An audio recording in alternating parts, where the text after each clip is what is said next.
লন্ডনে বিবিসিসিআই এর উদ্যোগে সিলেট চেম্বার নেতৃবৃন্দের সাথে এক মতবিনিময় সভা অনুষ্ঠিত হয়েছে। এই মতবিনিময় সভায় নতুন প্রজন্মের যারা ব্যবসায়ী রয়েছেন তাদেরকে অংশগ্রহণের উপর গুরুত্বারোপ করা হয়।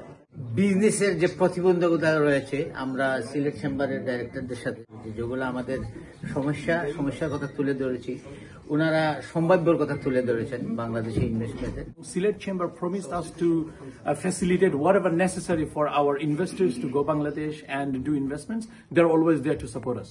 সিলেট চেম্বার অফ কমার্সের সাথে British Bangladesh chamber of commerce ইন্ডাস্ট্রির অত্যন্ত ফলপ্রসূ আলোচনা হয়েছে। আমি বিশ্বাস করি প্রজেক্ট নিবে যেখানে ব্রিটিশ বাংলাদেশিরা ইনভেস্ট করতে পারবে। যে সরকার যদি সদিচ্ছা থাকে তাহলে প্রবাসীদেরকে আমাদের অ্যাসেট, আমাদের নলেজ, আমাদের এক্সপার্টিজ যেগুলো আছে এটাকে কাজে লাগিয়ে এটার একটা বেনিফিট বাংলাদেশের জন্য বয়ে নিয়ে আসবে।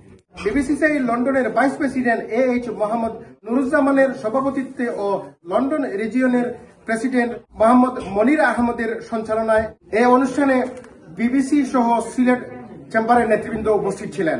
আমরা যারা বাংলাদেশি নতুন প্রজন্মই কিন্তু নতুন সূর্য নিয়ে আয়। তো এখানে বাংলাদেশের আইটি সেক্টরে সিলেটে আইটি পার্ক হয়েছে, সিলেটে এগ্রো বেস যেমন ফিশারিজ, এগ্রো বেস অনেক ইন্ডাস্ট্রি আছে। বাংলাদেশ সিলেটের এগ্রিকালচারাল সাইডটা অনেক বেশি উন্মুক্ত। সিলেট হচ্ছে ল্যান্ড অফ অপরচুনিটি। আসলে এখন বাংলাদেশের যে আইন পরিস্থিতি খুবই ভালো। এখন আমাদের ছিনতাই, রাহাজানি, দুর্নীতি অনেকাংশে কমে গেছে। এজন্য এখন একদম উপযুক্ত সময় ফরেনারদের ইনভেস্ট করার। সিলেট নেতৃবৃন্দ বলেছেন, বাংলাদেশে এখন ইনভেস্ট করার মতো একটি সুসময় রয়েছে। এখনই বাংলাদেশে ইনভেস্ট করলে মুনাফার দিক দিয়ে সকলেই লাভবান হবেন, এমনই প্রত্যাশা রেখেছেন এসব নেতৃবৃন্দ।